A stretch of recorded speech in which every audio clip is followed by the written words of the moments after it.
Hello everyone. I trust you're all in good spirits.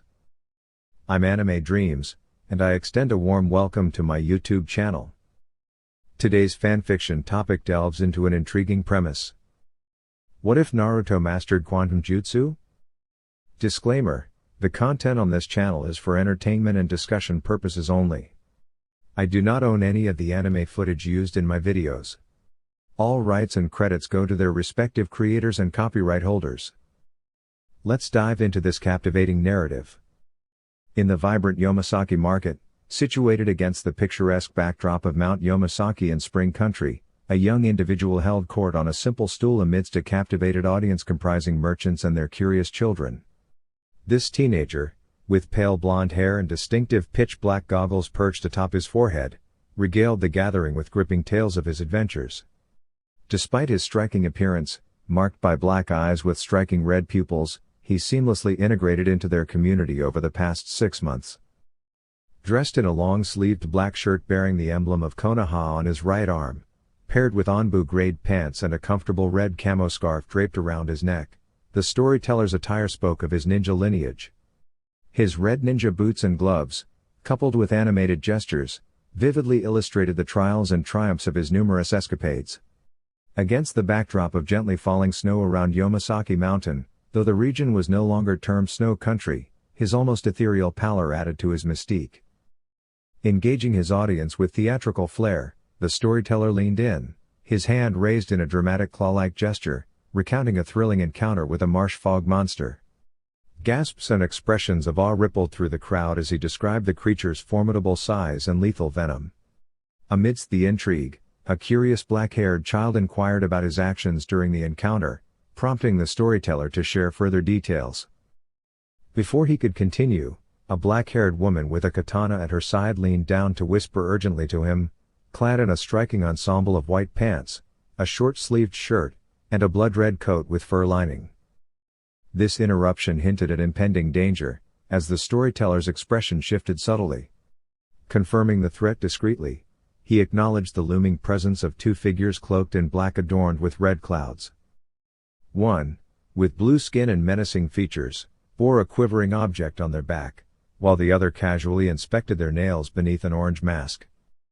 Naruto beamed at his audience and spoke with a wide grin, "Apologies, everyone, but it's that time of the week again," referring to the usual visits from rogue ninjas aiming to claim his sizable bounty. However, this time was notably different. It was the notorious Akatsuki who had finally caught up with him. The children groaned with disappointment, their expressions turning into pouts. Meanwhile, the adults shook their heads with a mix of frustration and resignation. "Do you really have to leave?" questioned an adorable 4-year-old girl with her blue hair styled in cute pigtails. She crossed her arms stubbornly, maintaining the pose even as a middle-aged man with gray-blue hair lifted her up. Other children were also being carried away by their parents. "They won't just disappear if I ignore them," Naruto remarked with air quotes, earning a nod from the little girl who seemed to grasp the underlying meaning understood only by the adults. As the merchants and their families retreated into the modest houses that Naruto had helped construct upon his arrival, a middle-aged woman with gray-blue hair lingered behind after her daughter and husband went inside. Her expression was one of worry as she cautioned, "Try not to make too much noise." Naruto waved a dismissive hand, "The kids have seen and heard worse from me, ma'am." The woman concurred with a nod and was gently guided back inside by Naruto's friend wielding a katana. "Don't worry, ma'am. We'll keep it as quiet as possible," assured the katana-wielding companion. "Thank you, Aoki-chan," the woman expressed her gratitude with a smile before closing the door. Aoki then turned back to Naruto, shrugging as she unstrapped her katana and held it in her left hand. Joining Naruto's side, Aoki stood protectively behind him, her katana poised in a ready stance. Naruto, on the other hand, stood confidently with his arms crossed, his camouflage red scarf fluttering ominously in the wind.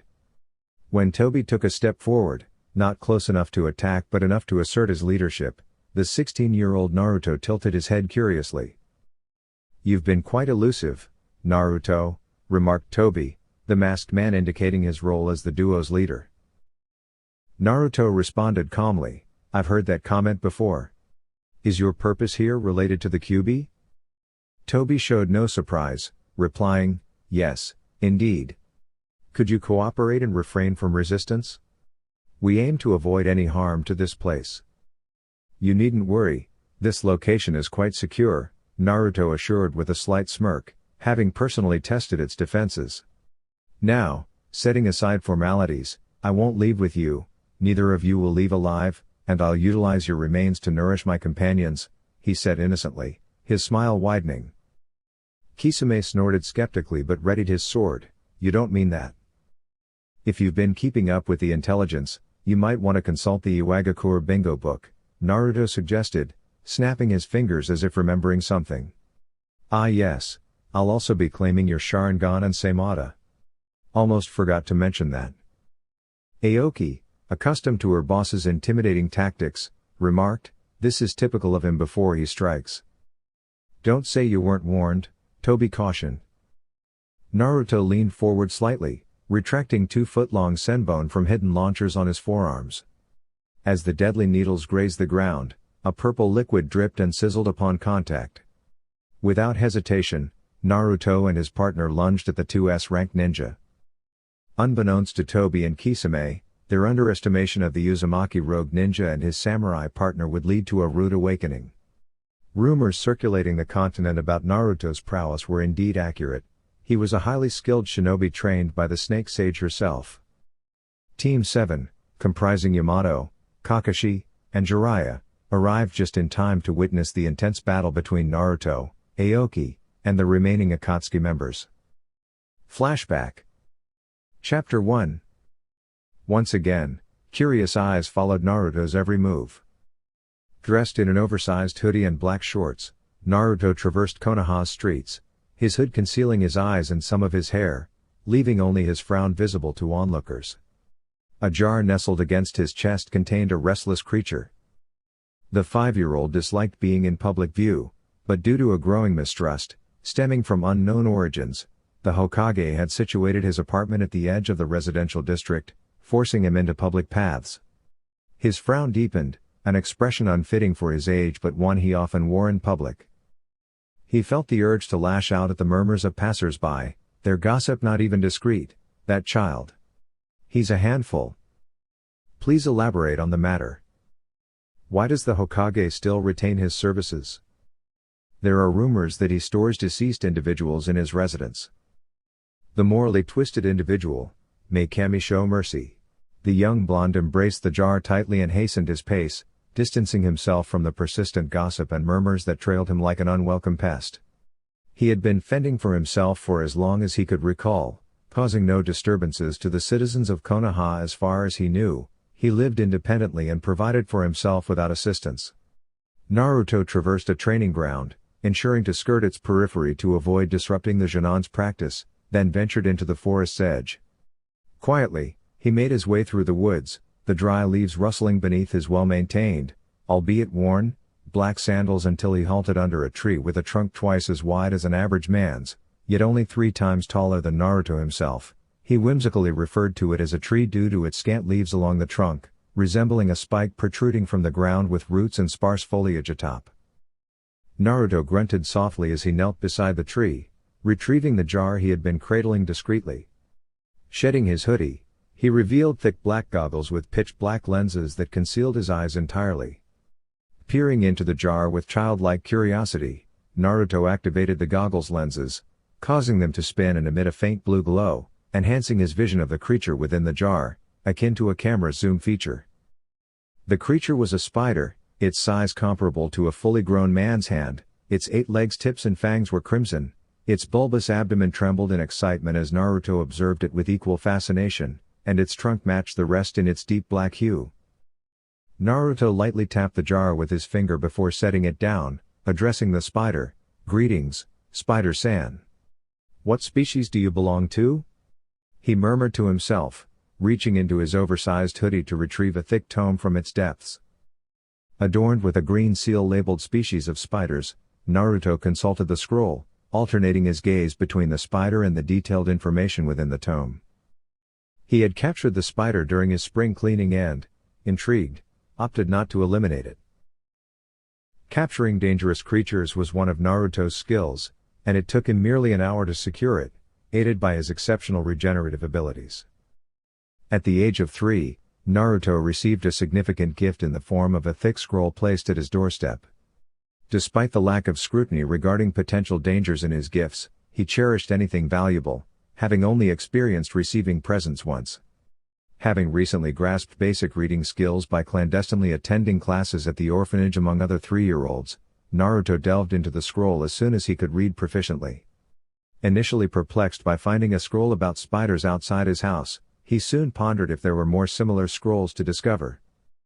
Prior to obtaining his black goggles, Naruto struggled with vision issues due to a sensitivity to abrupt changes in light, resulting in temporary blindness and intense headaches. This condition stemmed from Minato's inadvertent error during the Kyuubi sealing, where demon chakra inadvertently affected Naruto's eyes. Swift intervention using level 10 chakra limiters and Jinchuriki restraint seals by the Yondaime prevented a dire outcome, although Naruto's visual impairment persisted until he received medicated glasses at age 4, courtesy of an anonymous benefactor who also likely provided the spider scroll. The black goggles, accompanied by a letter detailing their Fuinjutsu enhancements, not only restored Naruto's vision but also introduced him to the concept of ambition. Grateful for these gifts, Naruto's mysterious benefactor played a pivotal role in igniting his drive, prompting him to realize his knowledge gaps through the spider scroll and accompanying letter. His grammatical handicap had frustrated him to no end. This fact opened his eyes to things he wasn't aware of. Being lower than anyone based on what he knew enraged him greatly, and he never liked the feeling of being mentally inadequate to not knowing the answer to something. He wanted to know everything humanly possible. He had already started his quest for knowledge by visiting the library to expand his vocabulary, staying up well into the night reading because the library was open 24/7 and he exercised that privilege fully. The librarian didn't stop him. Quite frankly, the old Chunin didn't care what he did. All that mattered to him was that his books were placed back in prime condition. Naruto wasn't old enough to get a library card or borrow books.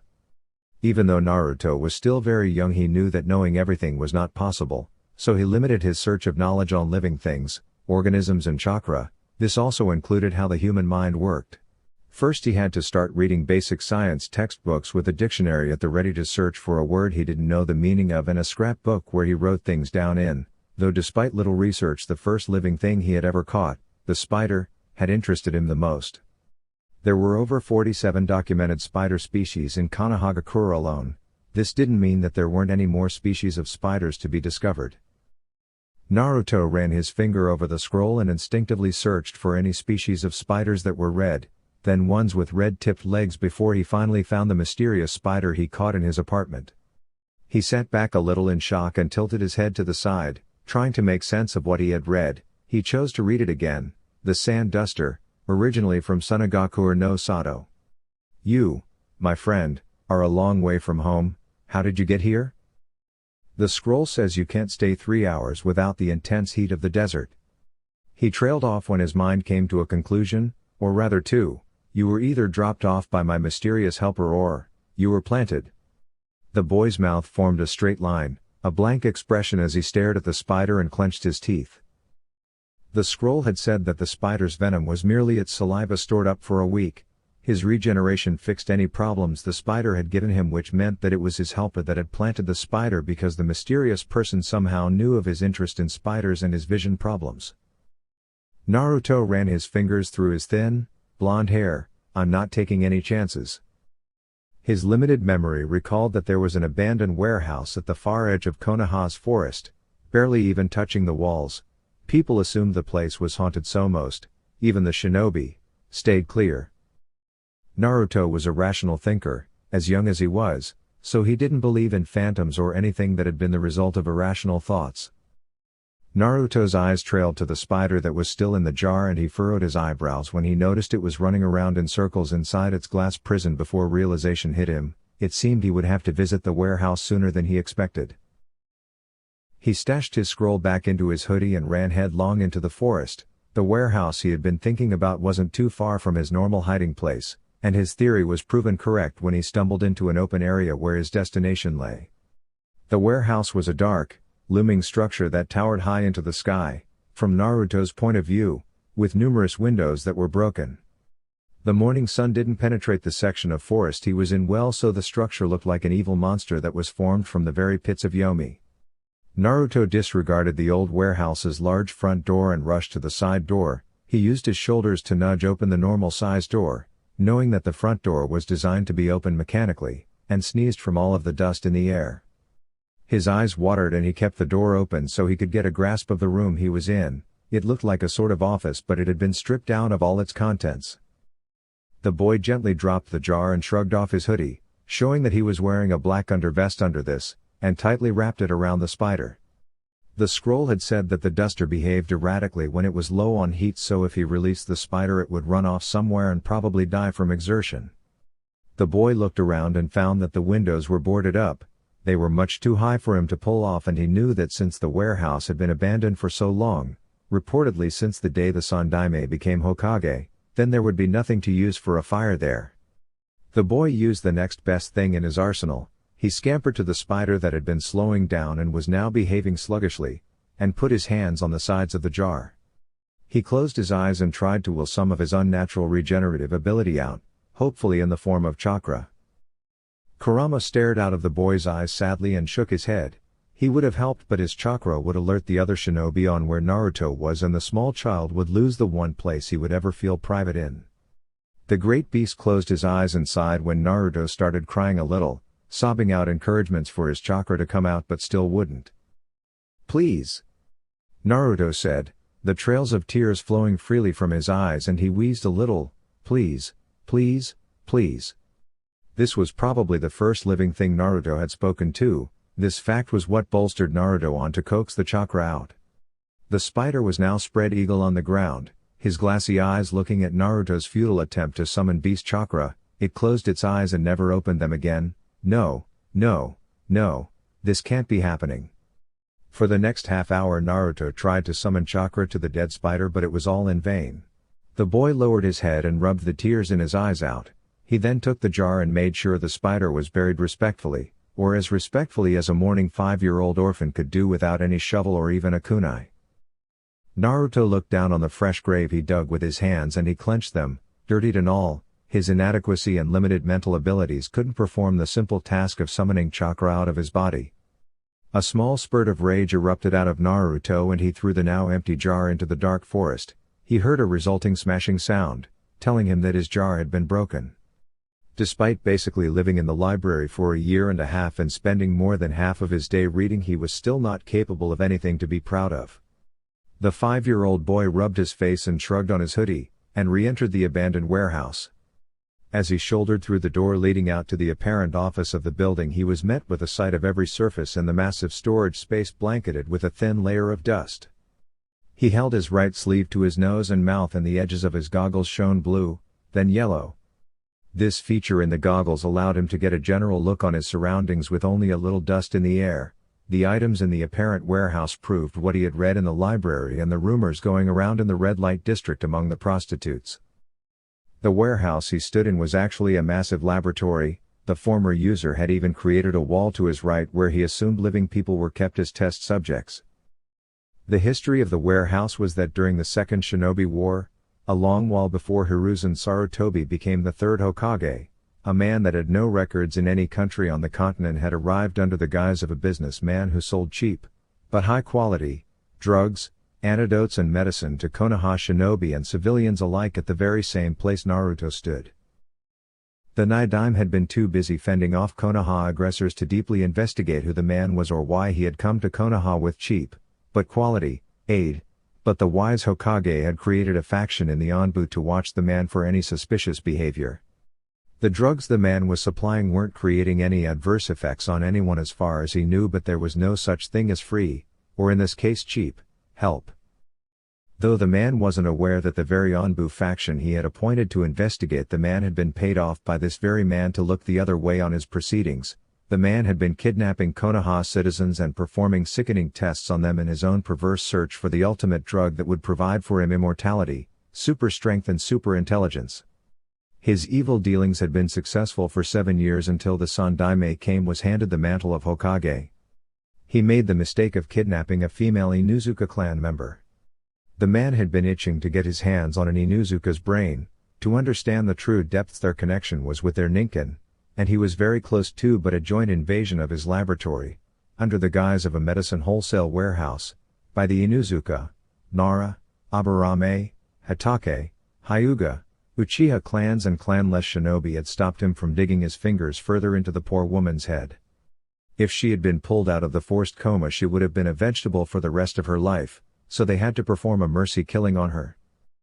The man, despite not having any remote shinobi training, had put up a valiant fight by ingesting a drug that allowed him to expel numerous chakra strings from his pores without any complications and repel the invaders, saving his precious lab from the destruction that was to come. He rammed a needle into his chest to increase the flow of adrenaline and another needle went to his neck to give him super strength. Even with all of his perks, if he had even Janon-level shinobi coordination he would have lasted longer than a day, but he didn't. The Konoha invaders proved strong enough to take him on. His office had been ransacked of every document he had on his vile experiments and burned, his lab though had been sealed off from the world. It was due to years of deterioration from the building did parts of the initial seal fall off. This was why Naruto had been allowed entry in the first place. Naruto carefully inspected the well-equipped laboratory, noting the neglected state of the powerful microscopes obscured by dust. He observed scattered test tubes and petri dishes, likely emptied into nearby buckets. A damaged screen hinted at the place's former use for video recordings, although its age suggested outdated technology with limited capabilities. Ignoring the screen, Naruto's attention shifted to an open jar on its side, marked by a faint disturbance in the dust, a failed attempt by its inhabitant to escape, presumably succumbing to environmental exposure during a past conflict with Konoha shinobi. Nearby, a pile of unusual bones resembling a blend of rodent and aquatic features, but oversized, caught his eye, alongside a small gap in the floorboard beneath them, possibly indicating an escape route the creature had attempted. Utilizing his specialized goggles for analysis, blue for magnification, yellow for general identification, albeit delayed, green for chakra readings, red for chakra networks, and orange for night vision, Naruto contemplated the potential for future enhancements, like X-ray vision, if he could master their capabilities.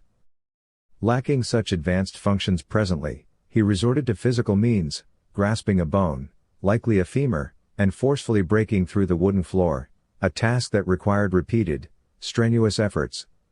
With determination, he succeeded, revealing a hidden space beneath the laboratory floor. He discarded the wooden debris and carefully extracted 3 additional boards to improve visibility. After clearing the area, he uncovered a dust-covered white laboratory briefcase. With some effort, he lifted it out, surprised by its weight, and moved it away from the hole to avoid any potential collapse. Once at a safe distance, he wiped the dust off the case and noticed the name Ashitori Roshimaru neatly inscribed on top. Naruto's goggles shifted to green, indicating his scan for chakra seals, but he sighed upon finding none. Opening the briefcase cautiously, his eyebrows shot up in astonishment at its contents. Inside, neatly tucked to the side, was a voice recorder, accompanied by thick notes written in neat handwriting. He also found what seemed to be memory cards for the recorder, organized by topic and time in pockets on the left side of the case. On the right side, there were pens arranged by color, and under the lid, there lay a picture of a smiling man. The man, with pitch black hair and a pale complexion, sported clear, thick glasses that framed his black pupils. His wide grin revealed needle-like canines, and his sharp features and posture could easily be mistaken for a vampire's. Beside him stood a door labeled X19, and he cheerfully gave a thumbs up to the camera. Through the small window on the door, Naruto glimpsed a faint shadow passing by, a figure much younger than the man in the picture. The man in the image wore a typical doctor's uniform, with 3 pens neatly tucked in his breast pocket and a clipboard in his left hand. Below the picture, the name Ashitori Roshimaru appeared again, this time with the title Doc Roshi beneath it. Naruto frowned at the picture, realizing that the infamous perpetrator of vile human experiments was none other than Ashitori Roshimaru. It was a crucial realization that clicked in Naruto's mind. Ashitori had been closely observing the rat-fish hybrid prior to the invasion. When the doctor unleashed his chakra strings, causing the hybrid to drop, Ashitori fearlessly confronted the shinobi. The tormented creature, likely a result of brain-numbing experiments, attempted to indicate the location of the evil doctor's backup research material. This material, typical of a prepared doctor safeguarding his life's work, was hidden in case of emergencies. Unfortunately, the creature perished before it could reveal the location, possibly due to prolonged exposure to the open air, leading it to decay rapidly. Despite efforts to avoid the decaying body, its rancid odor persisted, emphasizing its unsuitability for prolonged exposure. However, the evil doctor's crucial research survived, now in Naruto's possession. Naruto was surprised by his ability to piece together the situation, a fact that even astonished him. As Naruto skimmed through the notes, he couldn't contain his delight, emitting a childish laugh that resonated through the empty laboratory and into the surrounding darkness of the woods. Time skip, 7 years later. Congratulations to all of our new Genin. I wish you all the best in your fields of specialization. The team selection list will be posted in a week, so please return by then. Know that I am proud of each of you, and I see great potential in your futures. You are dismissed, concluded Iruka. The excited Genin began chatting among themselves as they exited the class. Iruka smiled and sat down at his desk to organize some homework he had assigned to another class. 5 minutes later, when the noise had subsided, he noticed Naruto trying to slip out of the class. Naruto had his hitate tied to his left arm and wore a black hoodie that partially obscured his face and nose ominously. Iruka raised his hand to get Naruto's attention. "Hey Naruto," he called. Naruto halted his quiet walk and tilted his head to the side. "Sensei," he replied shortly. "You performed exceptionally well in your weapons test. Who taught you how to use the senbon?" Iruka inquired. "I must have picked it up somewhere," Naruto shrugged, turning fully to face Iruka. "Your taijutsu spar with Mizuki was also impressive. Where did you develop that style?" The spar had been halted just before Naruto could apply pressure to Mizuki's neck. "I created it myself. I couldn't find a style that suited me, so I designed my own," Naruto explained. "Have you given it a name yet?" Iruka asked. "Yes, I call it the four-legged spider style. It's still a work in progress," Naruto replied. In reality, it was named the shadow-legged spider fighting style, but it had evolving stages. With each increase in proficiency, Naruto would add a metaphorical leg, although he was currently limited to 4. He was confident he could expand this further without any physical deformation. "Speaking of works in progress, who taught you the shadow clone technique?" Iruka inquired with interest. "Do you really want to know?" Naruto responded with mild amusement in his tone. Iruka's curiosity piqued. "Yes, I'm curious," he admitted. "I acquired it in a poker game with some bodyguards of drug dealers," Naruto chuckled as Iruka's expression turned pale. "They're actually quite friendly, they took the loss gracefully," Naruto added, choosing not to reveal the age at which he won the A-rank jutsu, and Iruka refrained from asking.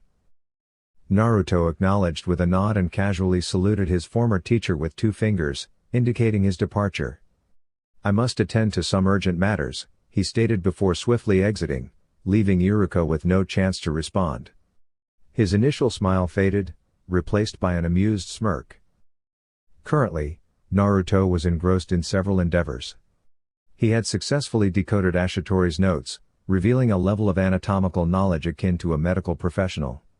After months of diligent effort, he transformed a neglected laboratory and office into habitable spaces, utilizing tools pilfered from the hospital's cleaning supplies.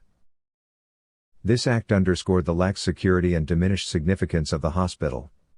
Despite the funds promised by the Sandaime, which had yet to materialize, Naruto sustained himself through gambling in the red light district, adopting the persona of a wealthy individual with a penchant for both wealth and victory. As Naruto strolled away from the academy, hands casually tucked into his crimson ninja pants, he immersed himself in contemplation, primarily centered on expanding his understanding of living organisms. While he refrained from human experimentation in his laboratory, he allocated a warehouse section for testing on wild animals. Additionally, he discreetly administered small doses of self-crafted drugs to fellow students, meticulously recording their reactions after extensive self-testing, except for select drugs with potential cognitive risks. One of his objectives included integrating animal abilities into humans, a feat he believed achievable through Fuin Jutsu, albeit hindered by time constraints limiting his progress beyond level 6. Lost in his thoughts, Naruto was caught off guard by a sudden neck grab, swiftly dragged back into an academy training ground. Reacting swiftly, he utilized the momentum to evade, brandishing silver senbon launchers concealed within his hoodie. Sasuke's stern expression softened as Naruto composed himself, retracting the senbon with practiced ease. "Oh, it's just you," Naruto said with a downward twitch of his lips, but he covered this up perfectly and smirked at the Uchiha. "I want a rematch," Uzumaki Sasuke shortly said. "Excuse me?" "You heard me, I want a rematch," Sasuke snarled and got into a strong Uchiha taijutsu stance. "No. I didn't give you a choice," the Uchiha darted at Naruto and Naruto leaned away from a punch. He stepped away rigidly when a kick was sent at him and bent under a savage right hook. "Fight me, damn it." "I'm pretty sure I said no." The blonde boy slipped away from a grasp for his head, stepped away from the rising knee and quickly got close to Sasuke. When he got back to the ground, he swept his feet from under the Uchiha and as the boy was going down he had a blow to his stomach follow after. Sasuke grunted as the punch hit him as his back hit the ground. "That's enough, Sasuke-san." "Fight me, Dobi," Sasuke growled. "If this is your Uchiha pride speaking, I advise you to discard it. I'm not in the mood to be trifled with." Naruto stood up and dusted down his hoodie. When he noticed that Sasuke was gearing his muscles up to leap at him, he leveled his right fist at his face. A senbon clicked into place on the launcher. "I am warning you, Sasuke-san, I am not above killing anyone." The Uchiha snarled and his fingers twitched anxiously. "You don't have the guts, Dobi. Do you want to test me? Go on, attack me, I dare you." When Sasuke hesitated, he stepped back. "That's what I thought." He spun around on his heels and marched out of the training ground. "Meet me when you're calmer, Sasuke-san. You'd pose a bigger challenge then," Naruto said over his shoulder. As he exited the training ground, he stopped and turned to the person he sensed had been following him from the academy, besides Sasuke. The person, Mizuki Tuji, hurried up to him and grinned friendlily. "Hey there, kid. Mizuki-sensei, how may I help you?" Both began walking to Naruto's apartment. "I saw how you took down Sasuke." "I was merely telling him to back off." Naruto stopped abruptly and so did his former teacher. "Either way it was very impressive," Naruto just shrugged. "I was just looking for the best student I ever taught." Naruto, who had continued walking, stopped again and looked at Mizuki suspiciously. "Mind I ask why?" He crossed his arms and looked at his sensei. "There was some extra credit stuff only the best of the best can do, and you Naruto are the best of the best." Naruto scratched chin and raised an eyebrow. "You're trying to stoke my ego, why?" Mizuki scratched his cheek bashfully and winked at the younger boy. "You got me, you're so smart." Naruto rolled his eyes and kept walking. He passed the invisible boundary into the red light district and immediately he did so he grabbed a ruffian by the scruff of his neck. The child was basically wearing gray rags and his dirty brown hair speckled dirt on Naruto's hand. The blonde boy mutely stared at the street rat before he slowly brought his hand forward and motioned for the boy to drop what he had taken. The boy smiled bashfully and dropped the brown wallet that was stuffed with crisp money notes. Naruto shook his head and motioned for more. The boy looked at him pleadingly, making sure to enlarge his pupils in a perfect rendition of the kick puppy look, but Naruto raised an amused eyebrow and the boy huffed, crossing his arms for a few seconds before he emptied his pockets into Naruto's hand. The blonde boy dropped the street rat and sharply nodded for the boy to scram. He gave the stolen items to the dumbfounded shinobi next to him. Mizuki inquired in a hushed tone, "How did he manage to take my wallet?" "You should be more concerned about how he acquired your wristwatch, kunai pouch, and the Icha paradise from your back pocket," Naruto casually replied. "Being more vigilant wouldn't hurt, sensei." "Can I assume you're skilled in pickpocketing as well?" "I have a wide range of skills," the boy replied nonchalantly. "Now, what illegal activity were you attempting to involve me in?" Mizuki playfully jabbed Naruto's shoulder and grinned, prompting a stern look from Naruto, conveying an unspoken warning. Mizuki chuckled, scratching the back of his head. I appreciate your straightforwardness, Naruto-kun. You still haven't addressed my initial question. Could we find somewhere more private first? I believe we may have an audience, Mizuki suggested. Naruto became suspicious. They were standing directly in front of his apartment, but he hesitated to trust Mizuki enough to enter. Naruto's goggles faintly glowed red as he scanned the area. The chakra signatures he detected belonged to civilians inside their apartments. There was no one else nearby. There doesn't seem to be anyone eavesdropping, Naruto remarked. I'll take your word for it. I need you to steal something from me, the forbidden scroll containing high-level jutsu from all the villages, Mizuki revealed. I understand its value, but what's in it for me? And why can't you retrieve it yourself? What if I offer you 70% of the profits I'll make from selling the scroll? What's the monetary value of 70%? Approximately 500 million ryo in cash, Mizuki disclosed. All right. But how can I be sure I won't report you to the Hokage? We both know you won't do that, Mizuki replied confidently. Is that so? Naruto raised an eyebrow. You're also keeping secrets and watching me. Naruto emphasized the word also, hinting at the village's ongoing surveillance of him since his academy days. However, he had already secured his apartment with a blood-locking seal, making unauthorized entry impossible without significant force. Will you assist me or not? Consider the financial benefits, regardless of your intentions, Mizuki pressed. Fine. When do you need the scroll? My buyer requires it tonight. You can witness the transaction, he's trustworthy, Mizuki assured. Naruto nodded slowly, shaking Mizuki's hand. I'll meet you tonight then, at the forest on the east side of the village. Excellent, Mizuki grinned eagerly, bidding farewell to Naruto. Midnight sharp, don't be late. Naruto refrained from offering a response. Instead, he focused on conjecturing why Mizuki persisted in accusing him of stealing the forbidden scroll.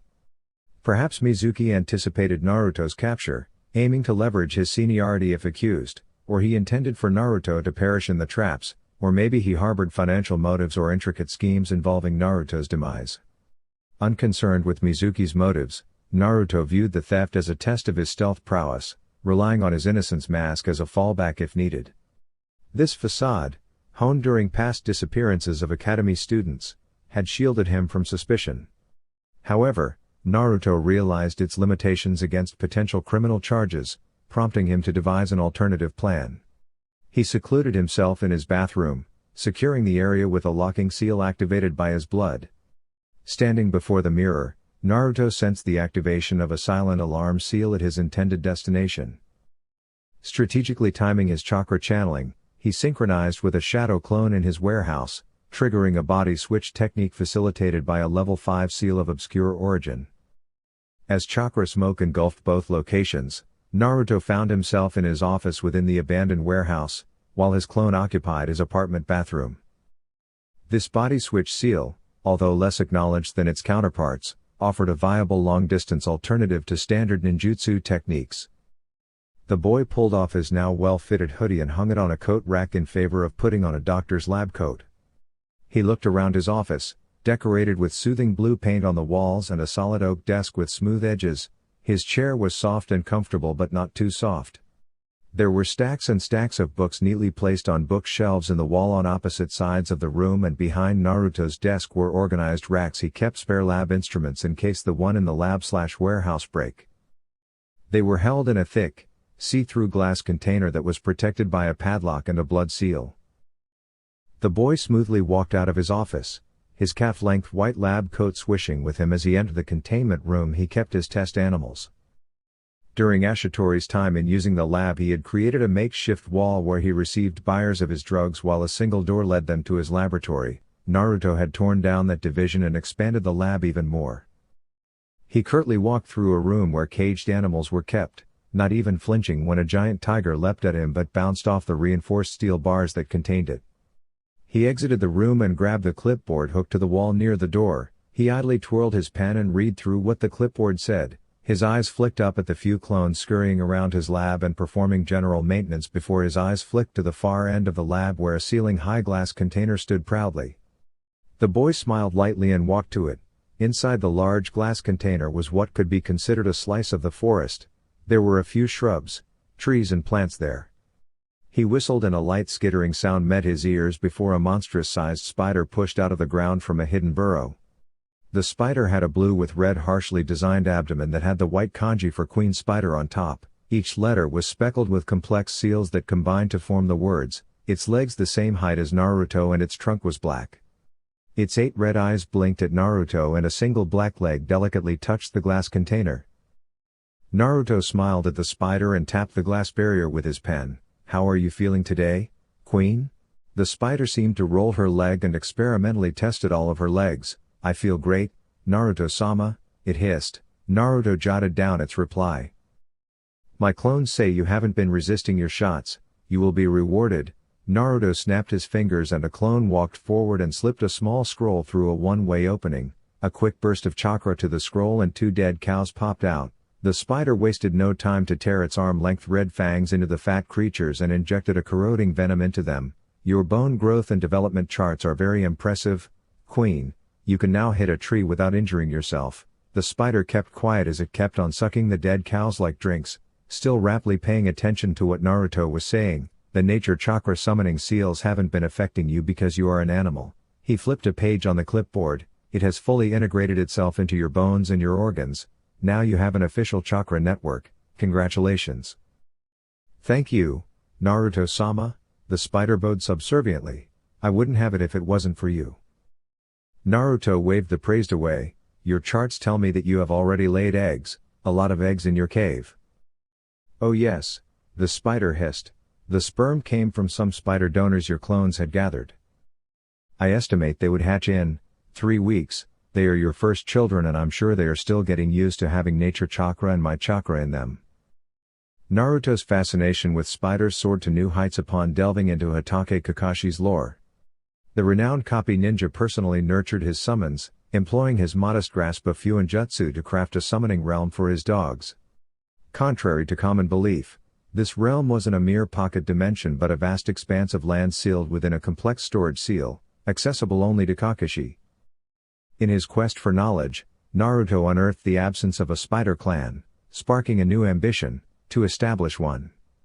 His journey commenced with hybridizing a domestic spider with a desert duster, a blend that further evolved through successive crossbreeding with diverse spider species smuggled from across the elemental nations. Amid this unconventional experiment, 3 resilient hybrids emerged. The concept of merging such diverse creatures might seem insurmountable, yet Naruto's reputation for defying norms underscored his relentless pursuit. He meticulously selected the strongest hybrid and harvested genetic material from others, marking the onset of a challenging phase in his endeavor.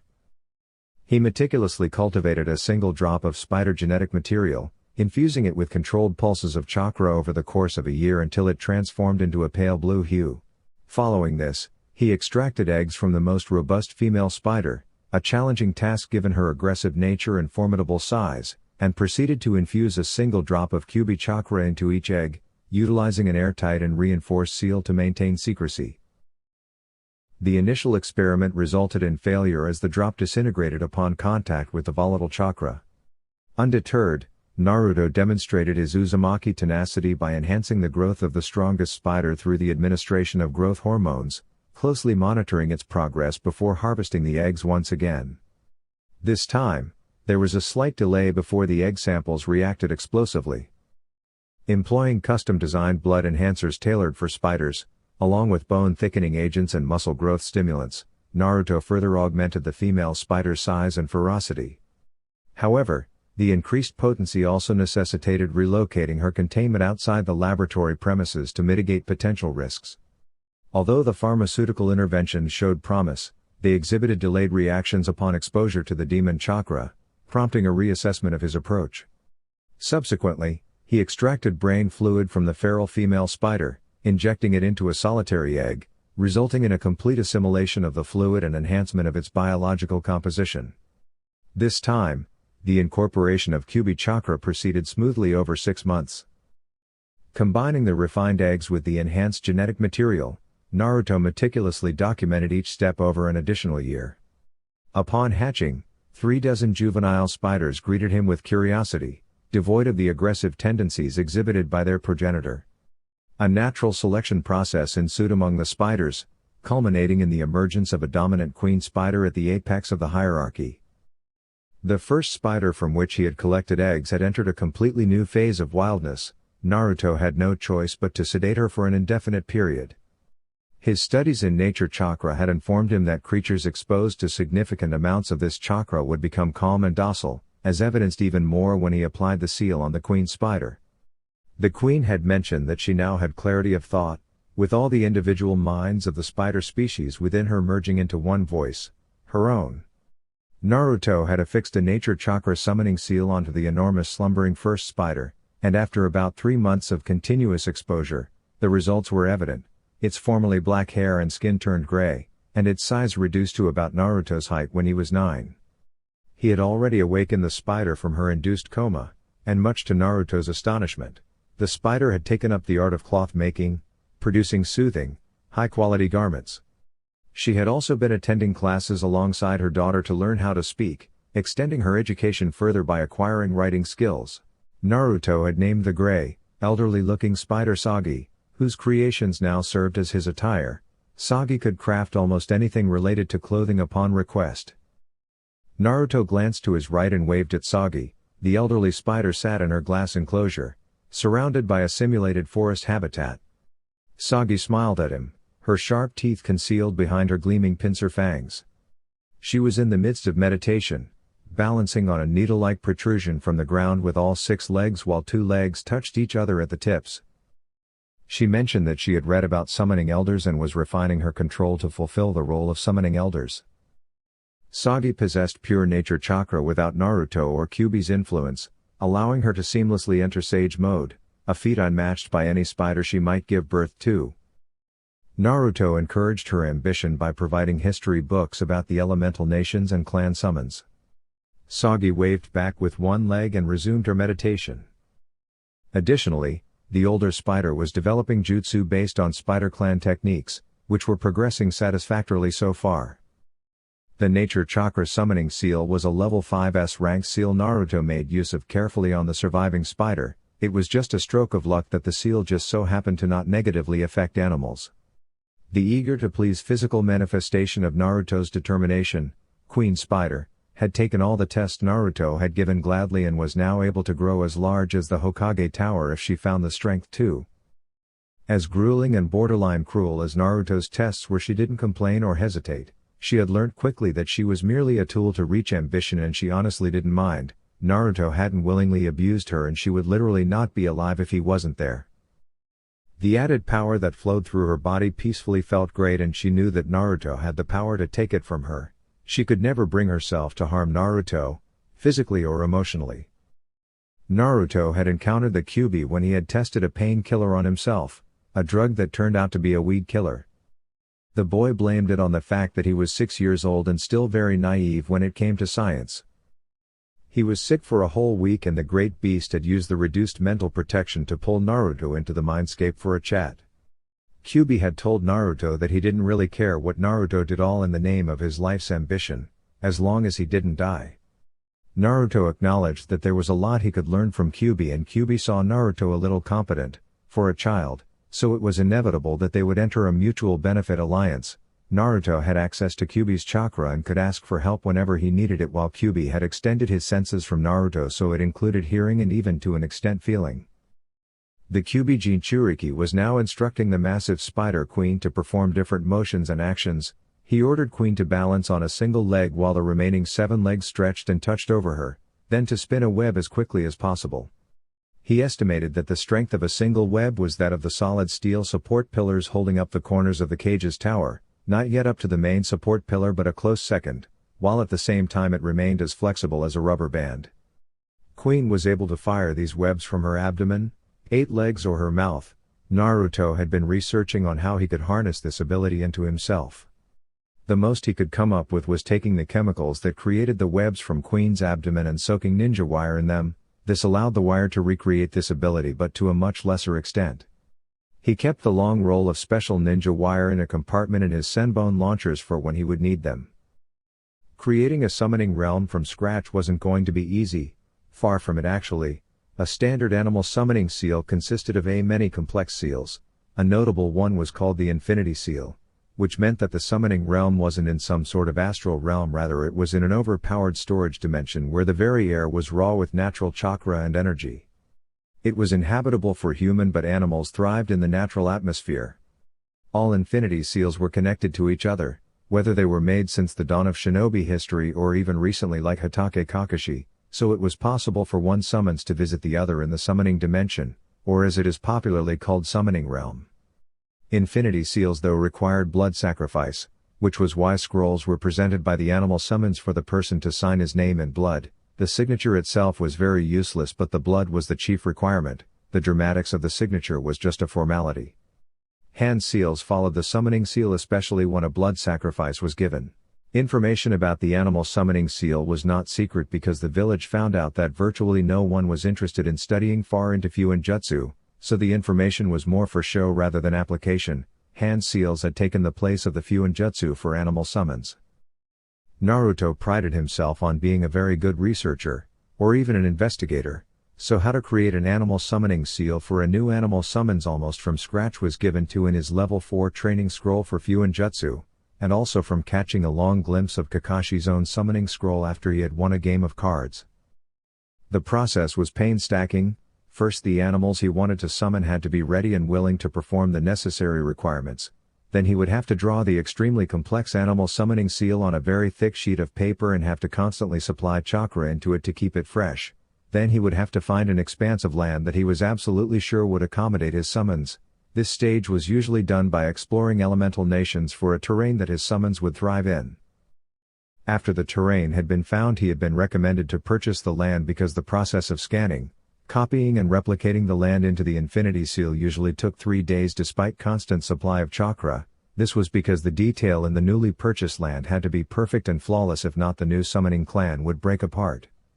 He would know that the process was done when the seal abruptly stopped pulsing out chakra through the ground and through the air. Then he would have to carefully tour the animals into the scroll. Immediately after entering the expanse of land would register the life force of the creature, and that was that. If Naruto wanted, he could entrust the animal summoning scroll to a summons for safekeeping, or he could keep it himself, his choice. This process was also regarding the fact that the summoning clan he wanted to create didn't already exist. If not, the Infinity Seal and the summoning seal would suck him in as well and assimilate him with the rest of the realm, which was usually by turning him into the animal summons he wanted to create a clan for. Then a few hours later he would turn to stone.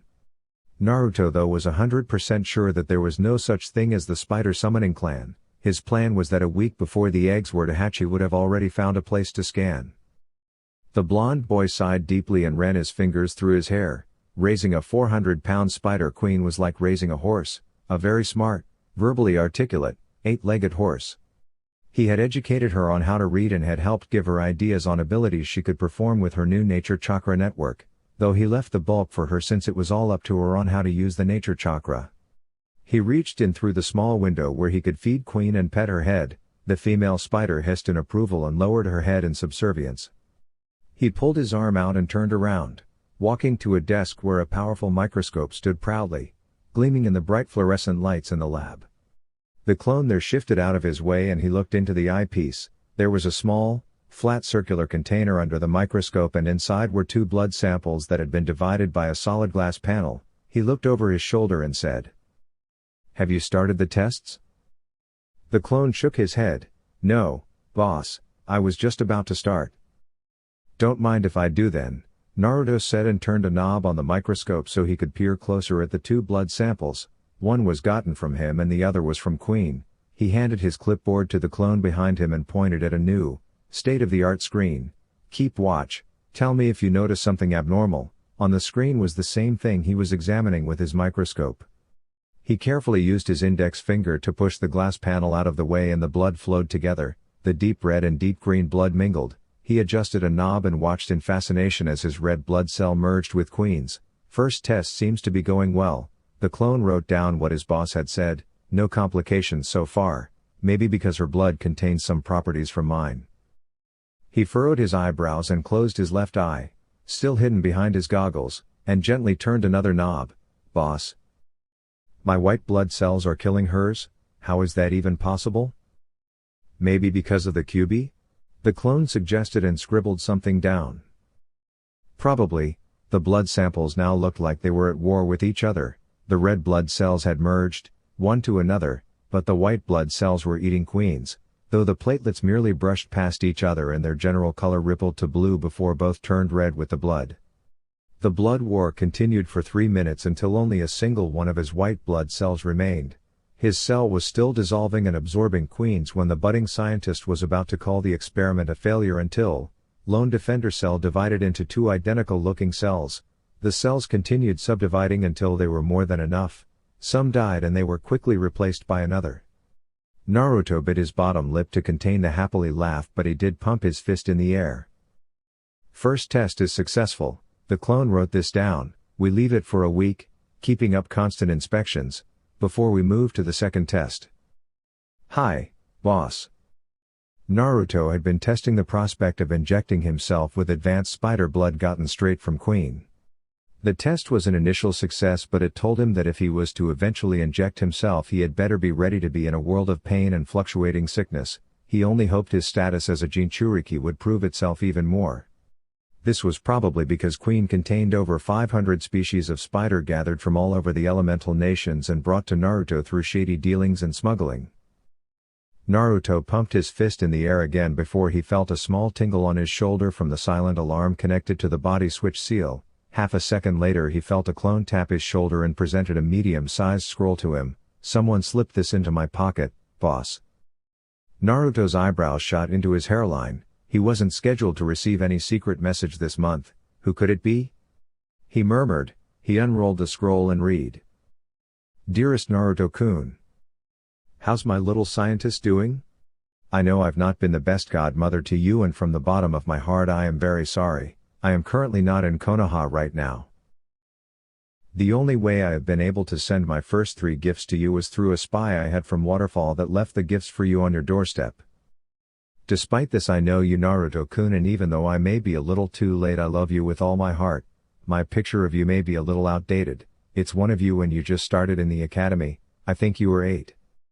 Speaking of the academy, I know as a fact you inherited Minato-kun's genius. I knew your father. He was the best thing that happened to me, believe it or not. Though I am not his blood sister, I might as well be. Minato liked spiders too, you know. He was absolutely fascinated with them, but he was always too busy learning seals with Jiraiya or hanging out with Kushina, your mother. He was a sweet guy. He never liked to disappoint, sort of like you. I have planted some suggestions in Mizuki Tuji's head about you. If I am correct, which I usually am, he wants you to steal the Forbidden Scroll so you too can sell it to a mysterious buyer. Yeah, no, it's a trap. He wants to kill you.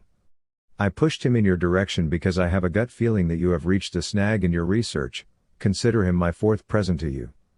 Don't hold back. He has a defective cursed seal of heaven on him. I'm sure you will trounce him either way. He will probably be fueled by anger and vengeance, so don't let anything he says get to you. I'm sure you are Minato's son, so nothing will get to you. You're a shinobi now, I hear, so that means you can handle money on your own. I have sealed 500 million ryu into this letter. Don't worry, I have many secret accounts in several hidden villages. I merely retrieved 10 million from each of them. The banks are usually used by rich people, so withdrawing that high amount of money won't raise any eyebrows. Money is no object to me, Naruto-kun, and for you I can shower all the riches in the world if it's to get you to your goal. When we meet we can talk more, I promise. Consider the money your 5th gift. I also want to tell you that whatever path you choose, I will be behind you all the way. With love. Orochimaru of the Sannin, Snake Sage. P.S. Here's a jutsu that will help you break into the Hokage's tower. I learned it in Iwagakure. It's called the Chameleon Skin Tone Jutsu. It shouldn't be too hard if you use shadow clones to learn it. It's C rank, so it shouldn't be too hard. Naruto scanned the letter for any sort of illusion or any chakra fingerprints before he furrowed his eyebrows in thought. He now apparently had a missing ninja Sannin as a godmother.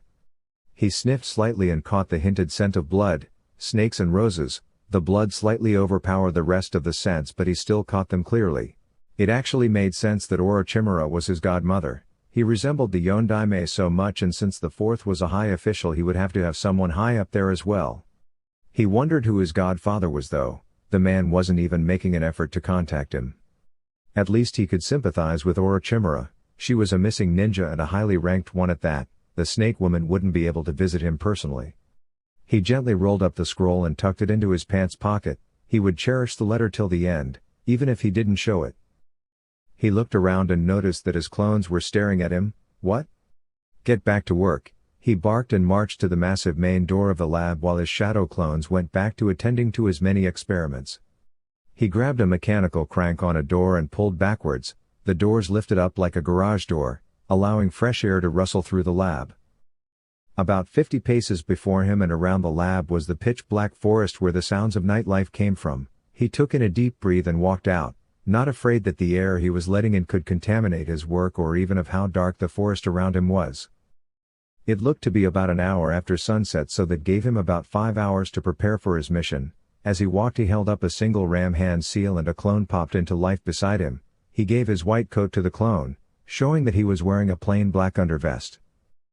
He tinkered with his senbone launchers before he summoned another clone, learned that jutsu and make more clones to practice it. I need to get it right this night. Then to his sparring partner clone he said, don't hold back.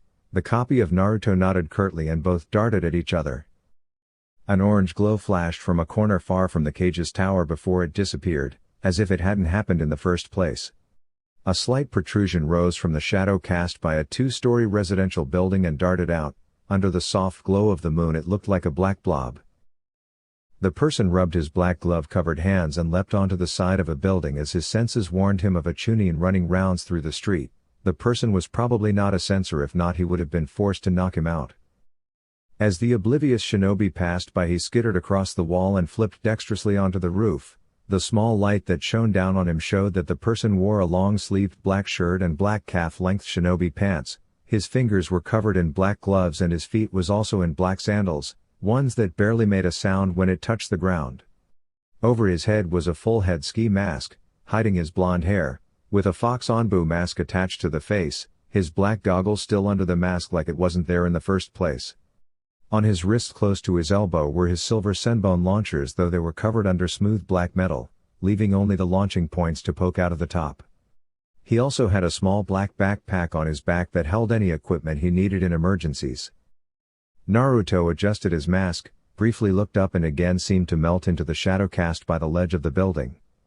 Light footfalls padded as he ran at mid-Chunin speed, opting for stealth and speed. Before he reached the very edge of the cage's tower, he flipped through a few hand seals, chameleon skin tone jutsu, his body rippled and he was out of sight, or more like he blended in with the surface of the tower. Even if the moonlight hit him, it would still seem like he wasn't there in the first place. The boy whipped out 2 senbone from his pants pockets and jammed them into the sides of the building. He used the senbone to launch himself high into the air and gently placed his feet on the building, his chakra keeping him in place.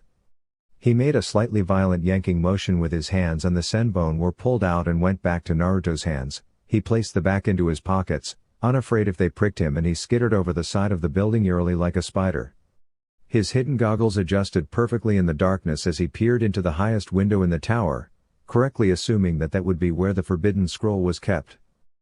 He kept track of the guard rotation and noticed that there were silent alarm seals on the windows. He quietly pulled out a finger-sized scroll from his pocket, and just as the lone Onbu operative marched downstairs, he unrolled the scroll and placed it on the window. A barely perceptible blue flash occurred that Naruto hid under him, still in his chameleon jutsu, so no one noticed, not even the tiny chakra burst. 60 seconds, he mentally said, and he slipped a senbone out of his sleeve, soaked in blue unknown substance, and created a clean circle on the glass window. He flipped through and hastily grabbed the falling circle of glass into his safe grip, hanging onto the wall through surface walking. He placed the circle back in place and the glass went back to how it originally was, unblemished. The seal he had used on the window was to freeze every other seal within the room and on the window for a minute, so no silent alarm was pulsed to the Hokage as he mutely touched down on the floor.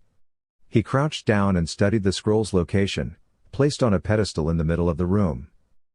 He leveled his right fist at the scroll and took careful aim before he fired a senbon. Connected to a semi-invisible piece of ninja wire, the ninja needle jammed onto the top corner of the scroll and Naruto reeled it in, catching the scroll as it came at him. He exited the same way he came and with the same special senbon just as all the alarm seals came back online. He dropped from the building and shot a senbon connected to ninja wire to the roof to slow down his drop. He pulled back his weapons and ran quickly to where he was to drop off the scroll with Mizuki. He skidded to a stop when he saw a Ninken running as fast as it could in the general direction of the Sarutobi residence. He accurately fired barrage after barrage of knockout poison senbon from his launcher, but the swift canine dodged most of them, besides a 6 needles that stabbed its calves and hit side, and disappeared into the night. Naruto shook his head silently. The dog had been as strong as an ox to not be knocked out immediately. He too disappeared into the night, making sure not to use surface walking so the ninja wouldn't track him easily. The dog whimpered and swayed as it ran, fighting the chemicals that tried to coo it to sleep. It wasn't so strong however, and it slumped on the ground. Half a second later a Chunin landed beside it and his eyes widened when he saw a oozing senbon sticking out of the dog's legs and side. "Iruka-sensei," Iruka murmured as he checked the dog's pulse, relieved to find it still beating. He conjured a shadow clone and instructed, "Go inform Sandaime-sama that there's trouble brewing. Take the dog with you, I can't leave him here." The clone nodded silently, whisking away with the dog slung over its shoulder. Iruka hurried after the clone along the path marked by scattered senbon, a clear sign that Naruto was involved. Naruto was the sole Genin in their class skilled enough to handle senbon with such precision. Naruto emerged from the trees into a small clearing, propping the hefty scroll against a tree before removing his fox mask. He took a moment to catch his breath, murmuring to himself, "What a thrill." Securing his mask in his backpack, he settled beside the scroll, contemplating, "I should do this more often." His gaze shifted to the scroll, ready to reach for it, when rustling in the bushes alerted him. Suppressing a sigh, he recognized Iruka stepping out. "Iruka-sensei?" Naruto questioned innocently, but the sight of him under the moonlight sent chills down Iruka's spine. Naruto, with his pale complexion illuminated eerily, seemed like a creature born of madness and darkness. "What trouble have you found yourself in?" Iruka demanded, his eyes widening as he noticed the forbidden scroll beside Naruto. Naruto rose smoothly, signaling for calm with his hands. "The forbidden scroll. I can explain." "Why do you have it? Planning to sell it? Revealing Konoha's secrets?" Iruka's voice rose in panic. "Calm down, Iruka-sensei," Naruto urged, approaching cautiously. But before he could pacify his teacher, a distraction allowed 7 spinning stars to strike Iruka's side. He collapsed, blood gushing, trying to rise but receiving a brutal kick from Mizuki, sending him crashing into a tree. The silver-haired teacher smirked at Naruto, a menacing, toothy grin spreading across his face. He was getting too loud, Naruto observed with interest as his sensei struggled for breath, correctly deducing that his left lung had been pierced by 2 shuriken. "I'm not surprised you got the scroll, Naruto. You seem to excel at achieving the impossible," the teacher remarked with a wheeze. Naruto shrugged, nonchalantly asking, "Where's the supposed buyer?" Already aware that there was none. "Mizuki. You traitor!" Iruka exclaimed. "Ah, be quiet, Iruka. There's no buyer, Naruto-kun. I deceived you," Mizuki revealed. "Big shocker," Naruto murmured, shaking his head. "But I think you're missing something. I'm pretty sure Iruka-sensei has alerted the Hokage. They'll be here in 20 minutes, tops." "We don't have time for this," Naruto acted swiftly, a skill he had honed. "No, you don't understand. I tricked you, Naruto Uzumaki. And now, I'll have my revenge for everything," Mizuki snarled. Naruto raised an eyebrow. "I don't recall ever doing anything to you." An ominous chuckle escaped Mizuki's lips. "Do you know why everyone despises you?" "No, Mizuki. That's classified." Iruka managed to utter as he struggled to stand, leaning against a tree for support. "Don't listen to him, Naruto. He's lying. What's the secret? Naruto inquired. That you're the QB? The Yondaime sealed that thing inside you, and now you're the QB. Mizuki exposed, retrieving a Fuuma shuriken from his back. And now, I'll finish what the Yondaime started. With a swift motion, he hurled the spinning star at Naruto, thinking the boy was caught off guard. Naruto was about to evade it when he felt a splash of blood on his black shirt. His teacher had shielded him. Was that really necessary, sensei? Naruto sarcastically remarked, but the man was too weakened by blood loss to distinguish sarcasm from genuine concern. You're not the QB. Naruto-kun, the teacher gasped. Yes, I gathered that a while ago, Naruto replied coolly. Iruka appeared to deliberately overlook his previous statement. You're a skilled shinobi, Naruto-kun, and I commend your abilities, he said before collapsing to the ground. Thank you? Naruto responded uncertainly. In a swift motion, he launched a senbon at his unconscious teacher's neck, the effects of the amnesia drug already taking hold. He wanted Iruka to be able to testify on his behalf later, preserving their bond despite the circumstances. Naruto had no intention of betraying Konoha, at least not yet. He's a fool, Mizuki growled angrily. But don't worry, I'll make your demise excruciatingly long and painful. It's what you deserve.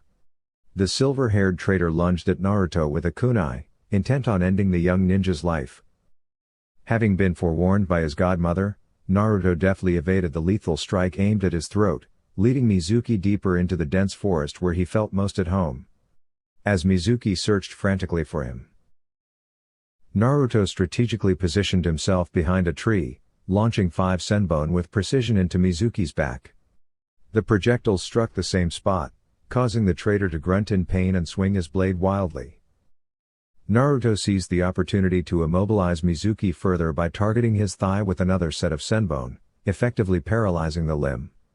As Mizuki attempted to flee, Naruto swiftly subdued him with a needle to the neck, rendering him unconscious. Satisfied with his efficient handling of the situation, Naruto sealed Mizuki into a storage scroll, setting a mental timer for how long the traitor could remain confined without air. The individual emerged from the forest and approached Iruka, who was disoriented from an intoxicating substance. After retrieving a senbon, the individual tapped Iruka's cheek to gain his attention and revealed, Mizuki deceived me into stealing the scroll under false promises of joining a covert Anbu faction. However, his true intention was to eliminate me. I managed to overpower him with shadow clones, resulting in your injury. Mizuki met his demise at the hands of my clones, scattering his remains. Iruka, in a dazed state, acknowledged the account. The individual then released a controlled amount of Kyubi chakra and shortly afterward, multiple Anbu operatives arrived, securing the situation. The Hokage descended and instructed immediate medical attention for Iruka. Observing Naruto, the Hokage inquired about the incident, to which Naruto responded with a brief, "It's a complex situation." This concludes part 1 of the narrative. For further updates, kindly subscribe to my channel Anime Dreams. Thank you for your support. Sincerely, Anime Dreams.